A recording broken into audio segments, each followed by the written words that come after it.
My name is Samantha, and I'm 20 years old. I live in a sleepy little town called Jackson in Alabama. I've been working at the local Walmart supercenter since I turned 18.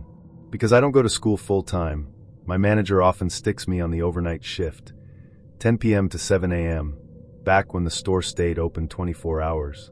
Overnight was when the world around us went still. The customers trickled in like ghosts, and the fluorescent lights hummed just a little louder. That night, I was one of only a handful of employees working. A couple of folks were up front near the registers, and a few others, like me, were scattered across departments doing restock work. The store was so massive and hollow at night that I could go hours without seeing another soul. I remember that evening well. It was late October, and the air outside had just begun to bite. I started my shift folding jeans in the men's department. I had my earbuds in, nobody to tell me to take them out. The store was quiet, save for the occasional squeak of a shopping cart wheel or the subtle clatter of boxes being opened in the distance. It was about 11:30 p.m. when a man appeared from around the corner. He walked straight toward me in the jeans section. "Excuse me," he said, holding up a pair of Wrangler jeans. "Do you have these in a size 34? He had a slight drawl, but there was something clipped in his tone, like he was trying too hard to be polite. His eyes lingered too long, and the way his lips curled when he smiled, it didn't sit right. "I'm sorry," I replied, tugging one earbud out. "Whatever's on the rack is all we've got out." He nodded and gave me a quiet thanks, then turned and walked away. I watched him for a second longer than I should have. When he looked back and caught my eye, I quickly turned back to folding. It was nothing at first. Around 1 a.m., I moved to the appliances section. I was restocking coffee makers and blenders, basic stuff. I had a wagon loaded with boxes, hauling them back and forth from the back room. The shelves were mostly bare, so I could see through the aisles pretty easily. That's when I noticed him again. He was in the next aisle, just standing there. Not shopping, not touching anything, just watching me. When he saw me notice him, he looked away and casually turned his back. I stepped closer to the edge of the aisle and peeked over, pretending to look at the labels on the shelf. It was definitely him, the same guy from earlier. The jeans guy. But here's the thing, his hands were empty. No jeans. No cart. No basket. He'd been in the store for nearly 2 hours now, and he hadn't picked up a single item. A chill ran down my spine. I hurried through the restocking and wheeled the empty cart back to the warehouse. I needed a breather. Something about this guy was seriously off.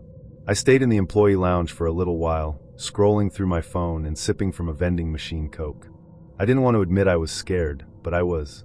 I kept glancing at the door, expecting him to walk in like he owned the place. After about 20 minutes, I convinced myself I was just being dramatic. Maybe he was just weird. Maybe he was waiting for someone. Maybe he was high. I decided to go work in the grocery section instead, put some distance between me and whatever was going on in appliances. The dairy cooler was my next stop. I loaded up a few crates of milk and yogurt and wheeled them into the cold, humming vault of the cooler. The whirring of the giant refrigerators drowned out all other sound. It was just me and the milk. I started checking expiration dates, mindlessly lining bottles on the shelves. That's when the cooler door slammed open. I froze. There was a gap in the crates stacked next to me, just wide enough to see through. It was him. That same man, now inside the employee-only section, inside the dairy cooler. No customer has any reason to be in here. Ever. I didn't think. I dropped behind a low shelf and pushed a crate full of egg cartons in front of me. The loud hum of the cooler covered any noise I made. My heart was pounding so hard I thought it might give me away. He didn't say anything. He didn't move. I couldn't see him anymore, but I knew he was still there. I stayed down, head between my arms, breathing through my nose, trying not to sob. Minutes passed. Maybe more. I didn't dare lift my head. Then I did. I looked up, and he was there. Right. There. Standing over the crate, smiling. His teeth were crooked, and his eyes were wild. That smile vanished the second I screamed. He lunged forward, his hand reaching for my mouth. But I was faster. I shoved the heavy crate of eggs into his legs. The cartons exploded on the floor, yolk and shells flying. He stumbled back, cursing and looking down at his shoes. I ran. I didn't look back. My legs burned as I sprinted through the back hallway and into the main store. I kept running until I spotted another worker, an older guy stocking cases of soda. "Hey, I need help. There's a guy in the dairy cooler. He's not supposed to be here." The man, whose name tag read Bob, blinked at me like he didn't understand. Before I could explain again, the customer appeared. He strolled up like nothing was wrong, wiping egg off his pants with a napkin and smiling. "Sorry to startle her," he said in a calm, measured voice. "I'm from corporate, just doing a surprise inspection, making sure procedures are being followed." She must not have recognized me. Bob nodded slowly, like he was trying to process it. "I wasn't buying it. Why'd you try to cover my mouth?" I demanded. He laughed nervously. "Didn't want to cause a scene. You were screaming." I panicked. Then, as if he was in charge of me, he said, "Go finish the appliance section." He turned and walked away before I could say another word. "Wait," I called. "What's your name?" He didn't even stop walking. "Tom," he called over his shoulder. And then he was gone. Later that morning, when the sun was up and the fear had turned into fury, I called the store manager, Margaret. I told her everything. "There was no corporate visit last night," she said, her voice going tight. "And we don't have anyone named Tom." She checked the security footage. And there he was, stalking me, creeping between aisles, watching me from a distance, waiting, lurking. The footage showed him entering the store around 11 p.m. and never leaving. No purchases, no cart, just him, floating through the store like a shadow. A police report was filed. The footage was sent over. I gave my statement, and the officers promised to investigate. I told Margaret I couldn't work nights anymore. She understood. Now I work days. Sometimes I stock frozen pizzas or bag groceries. Sometimes I ring up diapers and energy drinks. It's not glamorous, but it's safe. Let me be clear, Walmart during Black Friday is already a battlefield. But what happened to me that night wasn't about deals or doorbusters. It was about something darker, something that followed me home. My name's Samantha, and I live with my mom and little sister in a quiet, gated neighborhood on the edge of Jackson, Alabama. We don't have much, but we keep to ourselves. I'd always felt safe there, until that night. It was the Thursday before Black Friday, and our Walmart was open late for early bird shoppers. I had the night off and decided to go in around 11 p.m. to snag a new laptop. I didn't feel like braving the chaos the next day, so I figured I'd beat the rush. I threw on a hoodie, tied my hair up, and slipped out unnoticed. The store was packed, aisles full of people clutching carts like shields. Kids were crying, music was playing, and employees looked like they were seconds from quitting. I made a beeline for electronics, weaving through the crowd until I found the last laptop on promotion. It was sitting there like a prize at the end of a maze. Just as I reached for it, a voice behind me snarled, "I need that." I turned to see a large man, maybe late 40s or early 50s. His clothes were stained, his beard scraggly and uneven. He looked like he hadn't slept in days. "I'm sorry," I said, clutching the box to my chest. "It's the last one." His expression twisted into something furious. I said, "I need it." People around us started to glance over. I tried to brush past him. "You'll have to check online or..." He followed me, muttering loud enough for everyone to hear. "This is bulls. I need that laptop. You think you're special." I sped up, heart racing, almost jogging to the checkout line. Two women waiting ahead of me gave me sympathetic looks. One of them whispered, "Don't worry about him. He's just crazy." I paid quickly and left the store, turning around just once to see if he was still inside. He wasn't. I assumed he'd just stormed off or found someone else to harass. I was wrong. I got home just after midnight. My mom and sister were asleep. I didn't want to wake them, so I went out to the backyard, sat near the edge of our pool, and started setting up my new laptop. It was peaceful for a while, the glow of the screen reflecting off the water, the rustle of trees in the breeze. Then the motion sensor light on the side of the house switched on. I paused. It wasn't unusual. We live right next to a patch of woods, and animals often wander into the yard. But something about the timing felt wrong. I stood up and walked cautiously to the edge of the house. I didn't see anything. Still, I felt exposed. I went back inside, triple-locked the doors, and finished setting up my laptop in the living room. That's when I heard the car alarm. It was mine. I jumped up and rushed to the window. My Cadillac's lights were flashing, horn blaring. I grabbed my keys from upstairs and tried pressing the panic button, but it didn't shut off. So I stepped out onto the porch and hit the button again. The alarm stopped. That's when I noticed the car. A beat-up gray sedan was parked right in front of our house. It hadn't been there earlier, and where we live, anyone parking on the street, especially that late, is suspicious. I squinted through the darkness, and realized there was someone sitting in the driver's seat. A shape. A face. Watching. I went back inside and locked the door so fast I nearly jammed the key. I quietly walked to my mom's room and shook her awake. "Mom," I whispered. "There's someone outside. I think they followed me from Walmart." She sat up immediately, eyes wide. "Our situation isn't perfect. My dad doesn't live with us full-time, so it's usually just us girls." I could see the panic rise in her face, but she stayed calm for my sake. We crept downstairs.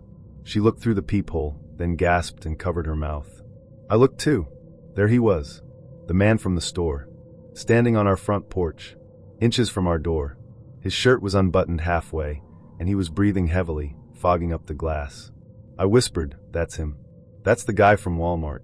My mom grabbed her phone and called 911. My little sister, hearing the commotion, came out from her room in a panic. She started crying, and my mom tried to console her while giving our address to the dispatcher. Then the doorknob turned. He was trying to open it. When it didn't budge, he started pounding. Fist after fist against the wood. My sister screamed, and my mom backed us all into the kitchen. The pounding stopped. Silence. Then, smash. A window shattered from the den downstairs. I screamed. My mom screamed. My sister screamed. We ran upstairs, locking ourselves in my mom's bedroom. She stayed on the phone with the dispatcher, who said police were 2 minutes out. Downstairs, I heard movement. Heavy footsteps. The sound of something being knocked over. I grabbed the only thing I could for defense, a metal lamp, and stood by the door, heart hammering against my ribs. Then silence again. The next sound I heard was a police siren. I bolted from the room, ran downstairs, and flung open the front door. The cops were already getting out of their cruiser. "He's inside," I shouted. "He broke a window." The officers rushed past me, guns drawn. I led them to the den. They found him, crouched behind our couch, clutching a broken piece of wood, muttering to himself. When the officers grabbed him, he screamed obscenities, wild, guttural threats aimed directly at me. "You think you're better than me?" he roared as they dragged him out. "You'll see. You'll see." He was arrested on the spot. The officers told us later he was likely on something, meth maybe, and completely unstable.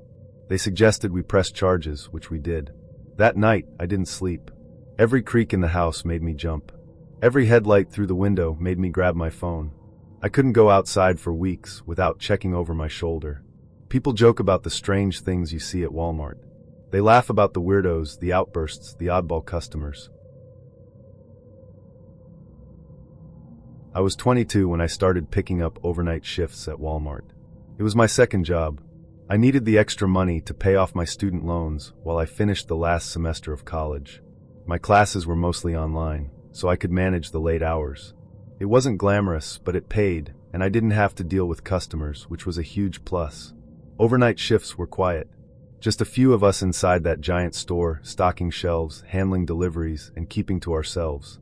The silence, though, could mess with your head if you weren't used to it. Every creak, every flicker of light, every unexpected echo, it all stood out more at 3 a.m. It was July 9th, 2015. I still remember the date because it was the one shift that shook me to the core. It started like any other Thursday night. I clocked in at 11 p.m. along with Alvin and Baco, the only other two stock workers on shift. We all wore the same navy blue staff shirts, and we knew each other well enough to exchange nods and jokes in passing. That night, I was assigned to the electronics department. I liked it better than groceries or seasonal. It was quieter, more out of the way. Around 2 a.m., I was restocking phone accessories in aisle 9, near the back of the department. The overhead lights buzzed faintly, and the air conditioning was just loud enough to mask distant sounds. That's when I saw him. Just out of the corner of my eye, someone walking past the end of the aisle. It was quick, maybe a second or two, but it didn't register right. He was wearing all black.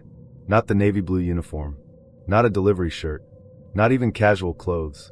Just black, hoodie, pants, boots. I froze. There were only 3 of us in the building, and Alvin and Baco were both wearing uniforms. I'd seen them clock in. I would have remembered someone else. I stepped to the end of my aisle and peeked both ways. Nothing. "Alvin?" I called out. "Baco?" No answer. I stood still for a few more seconds, listening for footsteps. Hearing nothing, I shook it off and went back to my shelf. I told myself it was a trick of the light, or maybe someone from maintenance finishing late. but I couldn't shake the unease. I'd been holding in a bathroom break for over an hour, so I decided to finish the aisle and then head to the back. But before I could stack the last 3 phone cases, I heard a loud crash. It wasn't subtle. It echoed through the department. I dropped what I was doing and rushed toward the sound. A bike had fallen off its wall hook in the sporting goods section, 2 aisles over from where I had just been. The thing was lying on the floor like someone had yanked it down with force. The hook was still intact. No sign of a loose mount or failure. Someone had pulled it down. I walked around the bikes, checking every aisle. Still no sign of anyone. Something wasn't right.